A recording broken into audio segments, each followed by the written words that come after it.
Selamat pagi, selamat siang, selamat sore, dan juga selamat malam. Perkenalkan, nama saya Raganata Rizky Raela. Pada kesempatan kali ini saya akan mempresentasikan atau membahas tentang implementasi IoT atau Internet of Things pada perusahaan maritim yaitu Mitsui O.S.K. Line atau biasa disingkat dengan MOL. Pertama-tama kita mesti ketahui dulu apa sih itu Internet of Things.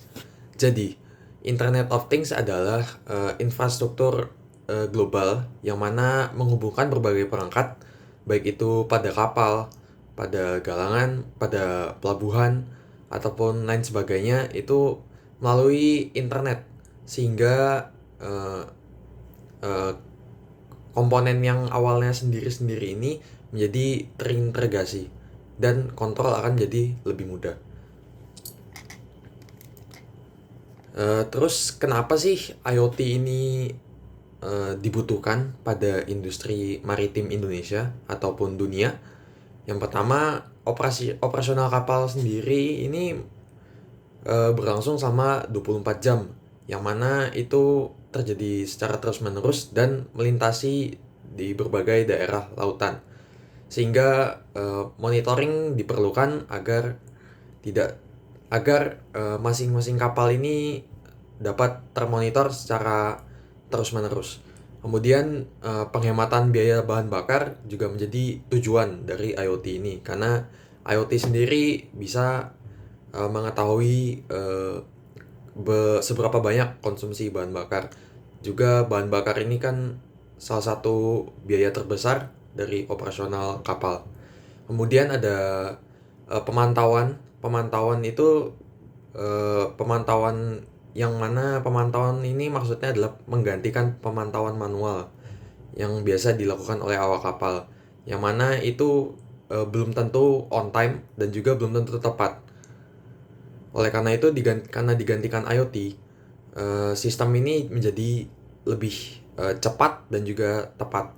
Kemudian perusahaan pelayaran juga dituntut untuk memenuhi standar sistem regulasi nasional dan juga pengurangan emisi. Dan dengan itu IoT ini sendiri digunakan. Kemudian pemanfaatan IoT ini juga membantu efisiensi operasional, yang mana itu juga meliputi keandalan sistem, kemudian keselamatan pelayaran, dan juga keberlanjutan lingkungan. Ya, oleh karena itu, perusahaan pelayaran global seperti Mitsui O.S.K. Line ini mulai mengadopsi teknologi Internet of Things sebagai bagian dari transformasi digital untuk mewujudkan smart shipping. Jadi, Mitsui O.S.K. Line ini merupakan perusahaan dari maritim dari Jepang, yang mana itu berdiri pada tahun 1964 melalui penggabungan perusahaan Osaka Soshen Kaisa, dan Mitsui Steamship .co .ltd. Ini berkantor pusat di Tokyo, Jepang, dan ini merupakan salah satu perusahaan pelayaran terbesar dengan armada lebih dari 800 kapal secara global, yang mana itu juga meliputi berbagai macam kapal seperti oil tanker, LNG carrier, kontainer, bulk carrier, dan juga ro-ro ship. Fokus pengembangan MOL saat ini adalah digital transformation atau DX, kemudian Internet of Things, dan juga artificial intelligence, dan juga smart shipping and green shipping. Lalu digital transformation pada O.S.K. Line merupakan digunakan salah satu program perubahan digital pada O.S.K. Line ini adalah pada fokus sistem atau Fleet Optimal Control Unified System, yang mana pada sistem ini itu adalah sistem monitoring dan analisis analisis kapal berbasis IoT yang digunakan Mitsui O.S.K. Line untuk menghubungkan data dari berbagai kapal dengan pusat operasi atau control center di darat secara real time. Nah, ini fungsi utamanya Focus ini ada banyak, yaitu antara lain mengumpulkan data-data kapal secara otomatis, kemudian mengirim data dari kapal melalui satelit, setelah itu menyimpan dan mengolah data dari data di cloud, setelah itu menyediakan dashboard monitoring untuk operator, yang mana dari hasil dashboard tersebut dapat dibantu dengan AI ataupun operator untuk melakukan analisis dan juga pengambilan keputusan. Nah, jenis data yang dipantau ini ada beragam, yang mana itu disediakan oleh sensor-sensor pada kapal, yang antara lain itu adalah posisi dan rute kapal yang mana digunakan GPS, kemudian kecepatan dan konsumsi bahan bakar. Konsumsi bahan bakar itu menggunakan flow meter, dan data cuaca seperti angin, gelombang dan arus, kemudian draft kapal dan kondisi operasional kapal lainnya. Kemudian ini manfaat sistem Focus ini ada banyak, antara lain ada monitoring kapal secara real time, yang mana merupakan hal yang cukup sulit ya kalau tanpa adanya sistem IoT ini, karena real time sendiri, sistem di darat sendiri tidak dapat mendapatkan data secara real time seperti pada di awak kapal. Kemudian dengan Focus sistem ini dapat dilakukan diagnosis atau deteksi dini adanya kerusakan pada mesin ataupun perangkat lainnya, yang mana sebelum adanya kerusakan yang cukup parah, maka bisa ditanggulangi terlebih dahulu agar kerusakan tidak semakin besar. Kemudian ada optimasi konsumsi bahan bakar, yang mana dengan adanya IoT ini kecepatan bisa diatur ataupun pemilihan rute juga bisa diatur agar konsumsi bahan bakar bisa menurun. Peningkatan efisiensi rute pelayaran juga merupakan salah satu fungsi dari Focus sistem ini, yang mana dipilih rute sesuai dengan kecepatan atau juga konsumsi bahan bakar yang paling efisien. Kemudian juga mendukung operasional keselamatan dari kapal itu sendiri. Kemudian ada berbagai macam sensor, yang mana sensor ini berada pada kapal ini yang bertugas untuk mengumpulkan data kapal secara real time, yang mana memantau kondisi kapal, kondisi mesin dan navigasi, kemudian mendukung analisis performa awal, dan menjadi dasaran sistem Focus dan AI analisis oleh sistem ini. Kemudian ada contoh-contoh sensor yang digunakan, biasanya ada GPS sensor, yaitu yang mana itu bertugas untuk menentukan posisi dan rute kapal. Jadi terus kemudian ada speed lock sensor, yang mana itu mengukur kecepatan kapal, dan dari data itu akan dikirim ke dashboard operator dan juga ke dashboard operator. Yang kemudian ada RPM sensor, yang itu mengukur kecepatan putaran mesin. Kemudian ada fuel flow meter, yang itu adalah mengukur konsumsi bahan bakar pada kapal. Kemudian ada oil pressure sensor, yang mana merupakan pengukur tekanan pada lubrikan. Kemudian ada draft sensor, yang mana itu mendeteksi atau mengukur kedalaman kapal.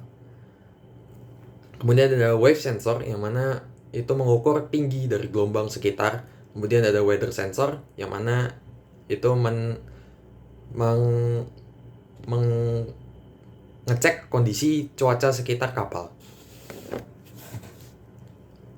Jadi implementasi IoT pada operasional kapal pada Mitsui O.S.K. Line ini ada beragam, yaitu tadi monitoring mesin, yaitu engine monitoring, yang mana itu bertujuan untuk memantau kondisi mesin secara real time, mengukur suhu, tekanan, RPM, dan juga getaran, kemudian mendeteksi anomali ataupun tanda-tanda kerusakan lebih awal, sehingga kerusakan yang lebih besar bisa ditanggulangi. Kemudian ada masih berhubungan dengan yang tadi, yaitu predictive maintenance, yang mana perawatan berdasarkan kondisi aktual, bukan jadwal tetap. yang mana itu juga mengurangi resiko kerusakan mendadak seperti yang tadi saya sebutkan. Kemudian itu juga dapat menekan biaya perawatan kapal, karena kerusakan yang lebih minim tentu biayanya akan lebih kecil juga. Kemudian ada fuel monitoring, yang mana ini mengontrol konsumsi bahan bakar secara detail, baik itu dengan melakukan optimasi rute, kemudian pengecekan kondisi sekitar kapal eh, ataupun rute mana yang paling efektif dan menggunakan BBM yang paling sedikit. Kemudian menganalisis efisien penggunaan BBM, yang mana dari hasil-hasil sensor-sensor tadi itu dapat dianalisis baik itu dengan operator ataupun dengan AI.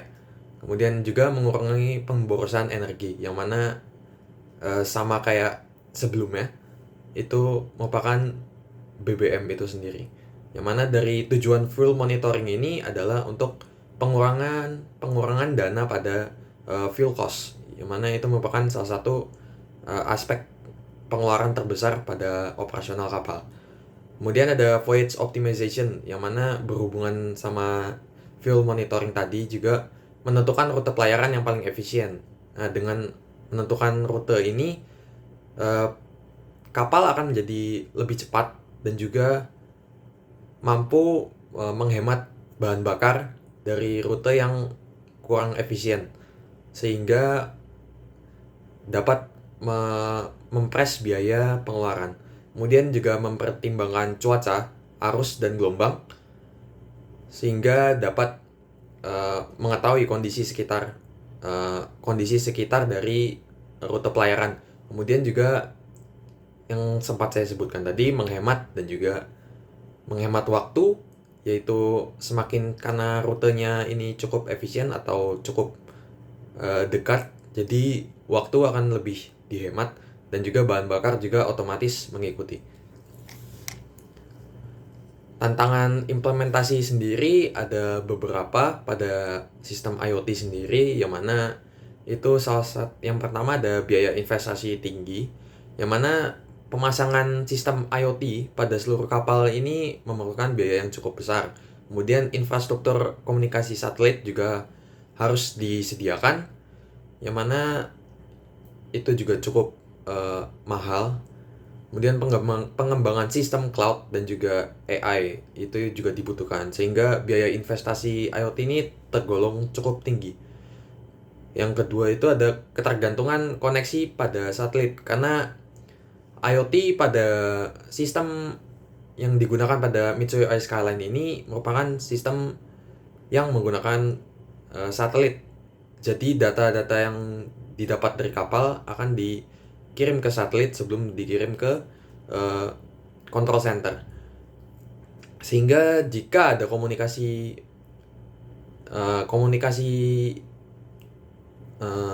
ada gangguan sinyal pada daerah tertentu, seperti pada daerah yang remote, itu dapat mengganggu aktivitas dari pengiriman data ini sendiri.